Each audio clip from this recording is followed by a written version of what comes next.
KIT की online class में आप लोगों का स्वागत है। आज हम लोग को देखना है एक ऐसा सेल जिसमें टैक्स का अमाउंट रेट के साथ पहले से जुड़ा होता है। इसे बोलते हैं supply inclusive of tax. Supply inclusive of tax. जब हम गुड्स को सेल करने के लिए वाउचर एंट्री करते समय एक ऐसा रेट भरना चाहें जिसमें टैक्स पहले से जुड़ा इंक्लूड हो, तो उसके लिए हमें सप्लाई इंक्लूसिव ऑफ टैक्स के फीचर्स इनेबल करना होता। बस मैं जैसे मान लो ये रिमोट, इस रिमोट की कीमत है 100 रुपए और इस पर 5% जीएसटी अलग से। अब हमारे पास दो तरीका है, या तो हम 100 रुपए रेट भरें और 5% जीएसटी अलग से ऐड करें, या डायरेक्ट हम 105 पे रेट भर दें। तो कोई ऐसा सेल जिसके रेट में टैक्स पहले से ही इंक्लूड हो, एक ऐसी सेल जिसमें रेट में टैक्स पहले से ही इंक्लूड हो, उसके रेट में ही टैक्स पहले से जोड़ दिया गया, तो वो हमारा कहलाता है सप्लाई इंक्लूसिव ऑफ टैक्स। जब सेल करते समय हम एक ऐसा रेट भरना चाहें जिस रेट में टैक्स का अमाउंट पहले से ही इंक्लूड हो।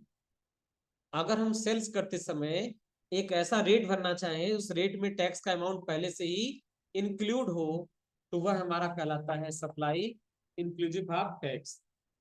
इंक्लूसिव ऑफ टैक्स, बात समझ में आ रहा ना? Inclusive of tax. इसके लिए हमें क्या करना पड़ेगा? गेटवे ऑफ टैली पे जाना होगा, बाउचर में जाना होगा, सेल्स बाउचर में जाना होगा और उसके कॉन्फ़िगरेशन में जाना होगा और वहां पर provide rate inclusive of tax के ऑप्शन को कर देना पड़ेगा यस। कैसे होगा? देखिए, हम आ गए यहां से बाउचर में। ठीक, बाउचर हमें करना है सेल। देखो बोला जा रहा है sold one piece of Lenovo G56 desktop to computer care. तो कंप्यूटर केयर कौन सी पार्टी हो गई? कंप्यूटर केयर एक रजिस्टर्ड पार्टी हो गई क्योंकि इनका रजिस्ट्रेशन जीएसटी में है। और अगर किसी रजिस्टर्ड डीलर को हम सेल करेंगे तो कहलाता है B2B। इसलिए हमें क्या करना पड़ेगा? यहाँ पर B2B में जाना पड़ेगा। तो हम आ जाएंगे या फेड से सेल्स में और सेल्स में सेलेक्ट कर लेंगे B2B। अब पूछा जाएगा लोकल की इंटर स्टेट, तो कंप्यूटर केयर हमारा कैसा है? लोकल है, तो हम B2B के लोकल में आ जाए। आ गए। अब जैसे ही कॉन्फ़िगर में हम आएंगे तो यहाँ पर एक ऑप्शन आता है provide rate inclusive of tax for stock item. इसे हमें कर देना होगा यस। और यस करके जैसे कंट्रोल ए से हम इसको सेव करेंगे, यहाँ रेट का कॉलम इंक्लूसिव ऑफ टैक्स वाले में जाके जुड़ जाए। अब रेट के दो दो कॉलम हमको दिखने लगे। हम यहाँ से कॉन्फ़िगर में आ जाएं और यहाँ पे कर दें नो, और नो करने के बाद कंट्रोल के साथ ए बटन दबा दें। देखो केवल यहाँ सिंगल रेट का कॉलम। अगर हमें बेसिक रेट भरना हो तो इस रेट के कॉलम में हम भरेंगे, लेकिन एक ऐसा रेट हमें भरना हो जिसमें टैक्स पहले से इंक्लूड हो, तो हम कॉन्फ़िगर में जाएंगे, इस ऑप्शन को करेंगे यस, और यस करने के बाद कंट्रोल ए से हम करेंगे एक्सेप्ट। अब यहाँ पे देखेंगे तो रेट के कॉलम के आगे आ गया इंक्लूसिव ऑफ टैक्स। INCL मतलब इंक्लूसिव, इंक्लूसिव का मतलब टैक्स जोड़कर। तो अगर टैक्स जोड़कर हमें रेट भरना हो तो हम यहाँ पर भरेंगे, बेसिक रेट भरना हो तो रेट वाले का। यानी अगर जैसे मान लो हम देखो यहाँ प्रैक्टिकल आपको बता रहे हैं, हमने रेफरेंस नंबर भर दिया 1111, पार्टी नेम कुछ भी ले लेते हैं, अभी जूम करने के लिए हमने ले लिया पार्टी नेम एक। हम और चीज से एक आइटम बना रहे हैं, इस आइटम का नाम है आइटम ए। ये वैसे बता रहे हैं, नोट्स में नहीं, ठीक है। और सपोज करो इस आइटम यूनिट हो गया पीसेज, और इस आइटम पर जो HSN कोड है वो 8541 है। ठीक, उसका डिस्क्रिप्शन कितना है? डिस्क्रिप्शन हमारा जो है यहाँ पे डाल दिया हमने आइटम स्पेसिफाई रेट डिटेल, और यहाँ पे जीएसटी कितना लगा दिया? 5%, और इसको हमने कर लिया एक्स। अब इस आइटम का रेट हमें भरना है। हमने गोडाउन सेलेक्ट कर लिया, क्वांटिटी भर दिया 1 पीस। अब ध्यान से देखिए, अगर हम यहाँ 105 पे भरेंगे ना तो बेसिक रेट में अपने आप 100 रुपए आ जाएगा। इंटर करेंगे, देखो रेट में अपने आप 100 रुपए आ गया। और जब इसके साथ हम टैक्स वगैरह जोड़ेंगे तो टोटल अमाउंट अपने आप 105 रुपए आ गया। तो अगर किसी आइटम का हमें एक ऐसा रेट भरना हो जिस रेट में टैक्स पहले से इंक्लूड, हमने बोला ना, जैसे मान लो ये रिमोट है, इस रिमोट की कीमत 100 रुपए, तो इस पर 5% जीएसटी पहले से इंक्लूड है। तो हम इसको अपने कस्टमर को सेल करना हो तो दो तरीके से कह सकते हैं।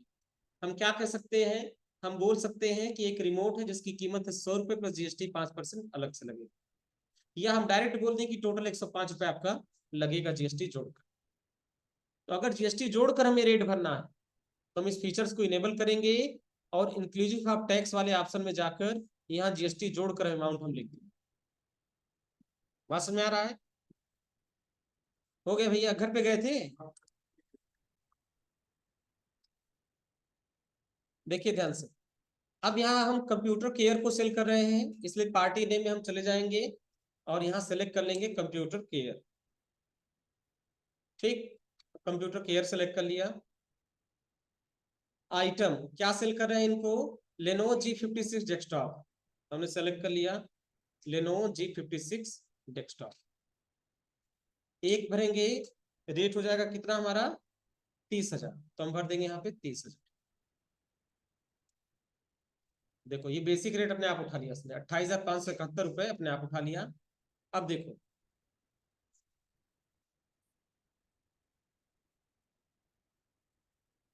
क्यों 33,000 उठा रहे हैं। चलिए एक बार स्केप से हम वापस आ जा रहे हैं, हम बाउचर में आ गए, रेफरेंस नंबर छोड़ दीजिए, डेट हो जाएगा हमारा 1 अप्रैल का, पार्टी का नेम कंप्यूटर केयर हो जाएगा, कंट्रोल से हम इसको करेंगे एक्सेप्ट। यहाँ आइटम हमारा हो जाएगा लेनोवो G56 डेस्कटॉप, इंटर करेंगे, गो डाउन सेलेक्ट कर लेंगे, शॉप क्वांटिटी 1 पीस, और रेट कितना हो जाएगा 30,000, हम भर देंगे यहाँ पे 30,000। हाँ अब अमाउंट सेट, देखो ये जो 30,000 रेट भरा है टैक्स जोड़कर है, तो देखो नीचे टैक्स जोड़कर भी टोटल अमाउंट कितना आ जा रहा है 30,000। तो अगर किसी आइटम पर वो रेट भरना हो जिसमें टैक्स पहले से इंक्लूड हो तो आप यहाँ पे रेट भरेंगे, अगर बेसिक रेट भरना हो तो उसके बगल वाले यहाँ रेट भरेंगे, इसलिए दोनों दे रखा है। इसको कर लेंगे एक्सेप्ट, एक्सेप्ट करते ही प्रिंट करने का ऑप्शन आएगा, अगर प्रिंट करना है तो हम प्रीव्यू पहले चेक कर लेंगे, ये हमको पूरा का पूरा बिल दिखाएगा। इसे छापना है तो वापस आके हम प्रिंट बटन पे क्लिक कर देंगे, ये छप जाएगा।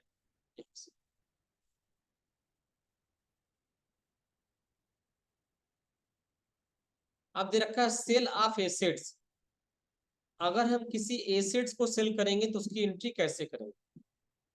तो सेल ऑफ एसेट्स को समझने से पहले हम लोग को ये समझना होगा कि डिप्रिसिएशन क्या होता है। हम लोग को पहले ये समझना होगा डिप्रिसिएशन क्या होता है। देखो किसी भी एसेट्स के मूल्य में होने वाली कमी डिप्रिसिएशन कहलाता है। जैसे यह हमने खरीदा रिमोट 100 रुपए, तो आज के 6 महीने बाद अगर इसको सेल करेंगे, क्या 100 रुपए में सेल होगा? नहीं होगा, इसके मूल्य में कुछ ना कुछ कमी होगी। भाई हम एक मोबाइल खरीदे हैं 10,000 रुपए का, और 6 महीने बाद उसको बेचेंगे, क्या 10,000 में बिक जाएगा वो? नहीं, कुछ ना कुछ रेट उसका कम करके सेल होगा ना। मान लो उसको हमने सेल कितने में कर दिया 8,000 रुपए में, तो जो 2,000 रुपए उसके मूल्य में कमी हो रही है वही कमी कहलाती है डिप्रिसिएशन। डिप्रिसिएशन का मतलब किसी भी एसेट्स के मूल्य में होने वाली कमी, किसी भी एसेट्स के मूल्य में होने वाली कमी ही क्या कहलाता है डिप्रिसिएशन। किसी भी एसेट्स के मूल्य में होने वाली कमी ही डिप्रिसिएशन कहलाता है, किसी भी एसेट्स के मूल्य में होने वाली कमी डिप्रिसिएशन कहलाता है। अब देखो प्रायः एसेट्स को सेल करने के लिए जनरल वाउचर का प्रयोग करते हैं या किया जाता है, लेकिन इस मोड का प्रयोग करके हम सेल्स वाउचर में ही एसेट्स को सेल कर सकते हैं। लेकिन किसी भी एसेट्स को सेल करने से पहले उस पर डिप्रिसिएशन चार्ज करना जरूरी होता है। अगर किसी एसेट्स को हम सेल कर रहे हैं तो पहले डिप्रिसिएशन उसमें लगाएंगे, जिससे एसेट्स को सेल करने से होने वाले प्रॉफिट या लॉस को बुक्स ऑफ अकाउंट में रिकॉर्ड किया जा सके। अब ध्यान से देखिए, क्वेश्चन दे रखा है एज ऑन 2 अप्रैल 2021, 2 अप्रैल 2021 को computer has been sold for ₹25,000 to computer empire. हमने 25,000 रुपए के कंप्यूटर एम्पायर को सेल कर दिया। Depreciation has been charge @10% PA मतलब पर एनम यानी सालाना, यानी साल भर में इस पर डिप्रिसिएशन कितना लगना है 10%। यानी अगर एक कंप्यूटर 100 रुपए का है तो साल भर बाद उसकी वैल्यू कितनी रह जाएगी 90 रुपए। 10% उस पर डिप्रिसिएशन लग जाएगा, उसकी वैल्यू कितनी बचेगी 90 रुपए। बात समझ में आ रहा ना। अगर कोई भी एसेट्स है तो साल भर बाद उसकी वैल्यू कितनी हो जाएगी 10% कम हो जाएगी अपने आप। Before selling the fix assets you have to calculate written down value of computer. हमको ये कैलकुलेट करना है कंप्यूटर के दाम में कितनी कमी हुई। It help to calculate profit और loss on sale of fix assets. इससे हमें ये पता चल जाएगा कि इस एसेट्स को सेल करने पर हमें प्रॉफिट हो रहा है या लॉस, ये कंफर्म हो जाएगा। सबसे पहले है क्रिएट लेजर। लेजर का नाम होगा depreciation under group indirect expense. एक हमें लेजर बनाना है, लेजर का नाम हो जाएगा डिप्रिसिएशन और इसका ग्रुप क्या हो जाएगा इनडायरेक्ट एक्सपेंस। फिर एक लेजर बनाना है प्रोविजन फॉर डिप्रिसिएशन और इसका ग्रुप क्या हो जाएगा प्रोविजन। दो लेजर हमको बनाना है, एक है डिप्रिसिएशन और दूसरा है प्रोविजन फॉर डिप्रिसिएशन के नाम से दो लेजर बनेगा। फिर एसेट्स वेयर परचेज इन मई 2020, चूंकि कंप्यूटर कब खरीदा गया था मई 2020 में, and will be sold November 2020 after 6 month. हमने मई 2020 में कंप्यूटर खरीदा था, उसको बेचा कब नवंबर 2020 में। तो मई से नवंबर के बीच में गैप कितना है 6 महीने का। तो हमें 6 महीने का डिप्रिसिएशन इस पर लगाना पड़ेगा। तो 6 महीने का डिप्रिसिएशन कितना होगा 30,000 रुपए में खरीदा था, ठीक, और 10% उस पर डिप्रिसिएशन है तो साल भर का डिप्रिसिएशन कितना हो जाएगा 3,000। पूरे साल का डिप्रिसिएशन कितना हो जाएगा 3,000। अगर साल भर का डिप्रिसिएशन 3,000 है तो 6 महीने कितना होगा 1,500, उसका हाफ हो जाएगा। वही निकाला गया है यहाँ पे 3,000 गुणे 10/100 क्योंकि 10% है और 6/12 क्योंकि 6 महीने का डिप्रिसिएशन हम निकाल रहे हैं। तो वैल्यू कितनी आ जा रही 1,500। 1,500 तो इसका डिप्रिसिएशन हो गया। 30,000 का कंप्यूटर था उसमें 15% डिप्रिसिएशन हो गया, ठीक।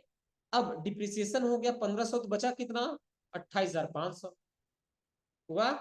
लेकिन हमने उसको सेल कितने में किया 25,000 का, यानी घाटा कितने का हुआ 3,500 रुपए का।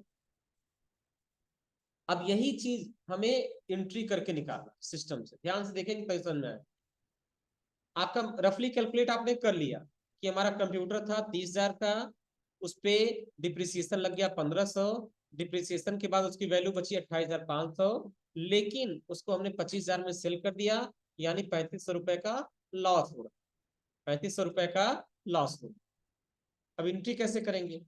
एंट्री करने के लिए आपको आना है, देखो आप तो पहले लेजर बना लेंगे loss on sales of assets और इसका ग्रुप क्या हो जाएगा इनडायरेक्ट एक्सपेंस। फिर आप जनरल वाउचर ओपन करेंगे, ये देखो जनरल वाउचर ओपन करेंगे, यहाँ डेबिट करेंगे कंप्यूटर एम्पायर को 25,000 रुपए से, क्यों क्योंकि 25,000 में उसको सेल कर रहे हैं। फिर डेबिट करेंगे प्रोविजन फॉर डिप्रिसिएशन को कितने रुपए से 1,500 रुपए से, क्योंकि 1,500 डिप्रिसिएशन कैलकुलेट करने पर आ रहा है। फिर हम डेबिट करेंगे loss on sale of assets को कितना 3,500 रुपए, क्योंकि आपको पता चल जा रहा है कि 3,500 रुपए हमारा डिप्रिसिएशन है, और कंप्यूटर को क्रेडिट कर देंगे 30,000 से। इससे जो बैलेंस शीट में हमारे कंप्यूटर दिख रहा है वो कंप्यूटर अब दिखाई नहीं देगा, कंप्यूटर हमारा सेल हो चुका। तो देखो अभी अगर आप बैलेंस शीट आप चेक करें, हम आगे बैलेंस शीट और अल्ट F1 करें तो हमारे बैलेंस शीट में 30,000 रुपए का कंप्यूटर दिख रहा है, ठीक। अब इस कंप्यूटर को हमें सेल करना है कंप्यूटर एम्पायर को कितने में 25,000। तो हम क्या करेंगे, हम सीधे आ जाएंगे जनरल बाउचर में, स्केप्स वापस आ जाएंगे, हम आ जाएंगे बाउचर में, बाउचर से F7 से जनरल बाउचर, डेट हम डाल देंगे कब हम सेल कर रहे हैं, इसको हम सेल कर रहे हैं 1 नवंबर, ठीक है। देखो सेल कब किया जा रहा है नवंबर का डेट, तभी तो मई से नवंबर 6 महीना हुआ। क्वेश्चन में देखिए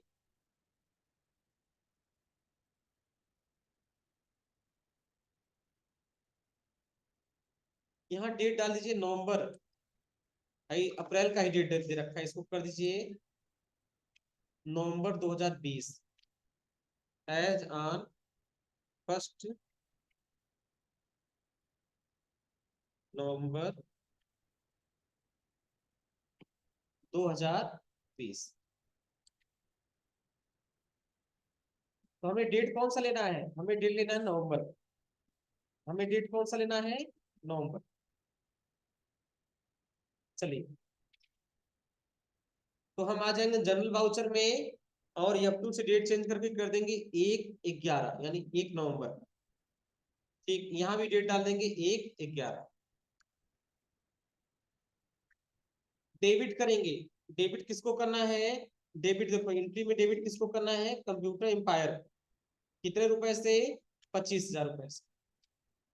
तो हम डेबिट कर देंगे कंप्यूटर एम्पायर को, अमाउंट न्यू रेफरेंस में आ जाएंगे और यहाँ अमाउंट भर देंगे 25। फिर हम डेबिट करेंगे, नेक्स्ट हमारा डेबिट क्या होगा, प्रोविजन फॉर डिप्रिसिएशन। तो हमें एक लेजर बनाना है और इस लेजर का नाम रहेगा प्रोविजन फॉर डिप्रिसिएशन। तो एक लेजर हम बना लेते हैं, प्रोविजन फॉर डिप्रिसिएशन, और इसका ग्रुप क्या हो जाएगा, इसका ग्रुप हो जाएगा प्रोविजन। प्रोविजन के जो भी लेजर होते हैं उनका ग्रुप होता है प्रोविजन। हम ले लेंगे इसको प्रोविजन, प्रोविजन नाम का हेड बना। डिप्रिसिएशन कितना लग रहा है, 1500 रुपए, हम भर देंगे यहाँ पे 1500। फिर हम डेबिट करेंगे, एक लेजर हमें और बनाना है और उस लेजर का नाम हो जाएगा loss on sales of assets. तो हम इसको करेंगे क्रिएट और हो जाएगा loss on sales of assets. और ये हमारी कंपनी के लिए एक प्रकार का खर्च है, इनडायरेक्ट एक्सपेंस में रखेंगे, जीएसटी से कोई लेना देना नहीं है, नॉट अप्लीकेबल करेंगे। कितने रुपए का लाभ हो रहा है, 3500। हम यहाँ भर देंगे 3500,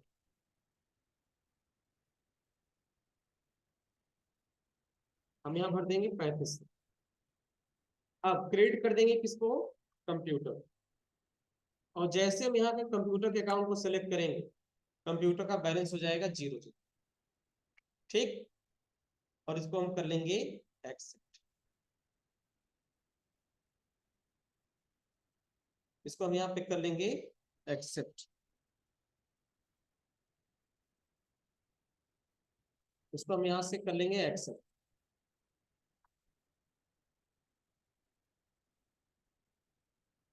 अब नेक्स्ट हमें क्या करना है, हमें एक लेजर और क्रिएट करना है। हम क्रिएट में गए और लेजर में, हम आ गए यहाँ से लेजर। हमें एक लेजर बनाना है, लेजर का नाम हमको देना है डिप्रिसिएशन। ये देखो, और डिप्रिसिएशन का ग्रुप क्या हो जाएगा, इनडायरेक्ट एक्सपेंस। और इसको हम रखेंगे अंडर ग्रुप इनडायरेक्ट एक्सपेंस। अब हमें एंट्री करनी है, हम आ जाएंगे बाउचर में, जनरल बाउचर में आ जाएंगे, डेबिट करेंगे डिप्रिसिएशन को। ठीक, कितने रुपए से, 1500 रुपए से। क्रेडिट करेंगे प्रोविजन फॉर डिप्रिसिएशन, कितने रुपए से, 1500 से। और इसको हम कर लेंगे यहाँ से एक्सेप्ट, बस। अब अगर प्रॉफिट एंड लॉस अकाउंट हम चेक करें, प्रॉफिट एंड लॉस अकाउंट, तो हम यहाँ देखेंगे कि हमें जो लॉस हुआ है यहाँ पे दिखाई देगा। ये देखो, एक तो डिप्रिसिएशन हमारे बिजनेस पे लग गया कितना, 1500 रुपए का। और दूसरा सेल ऑफ एसेट्स, एसेट्स को सेल करने में हमारा लॉस कितना हुआ, 3500। ये दोनों चीज हमारा क्या होने लगा, शो। थोड़ा सा एंट्री इसका ट्रिपिकल है, आप देख के करेंगे तभी होगा। डिप्रिसिएशन 1500 कहाँ से आ रहा, समझ में आ रहा ना। तो सेम ऐसी एंट्री करनी है और एंट्री करने के बाद आपको पूरा डिप्रिसिएशन चेक करना। तो बस आज यही दो ही टॉपिक आपको चेक करना। डिप्रिसिएशन होने के बाद डिप्रिसिएशन आपको दिखाएगा 1500, loss on sale of assets कितना दिखाएगा, 35। ये दोनों चीज आपको देखना चाहिए, ठीक है, हो जाएगा। तो जैसे जैसे एंट्री दे रखा है नोट्स में, स्क्रीनशॉट में, सेम वैसी ही एंट्री आपको यहाँ पे करना। एंट्री में कोई चेंजेस आप मत करिए।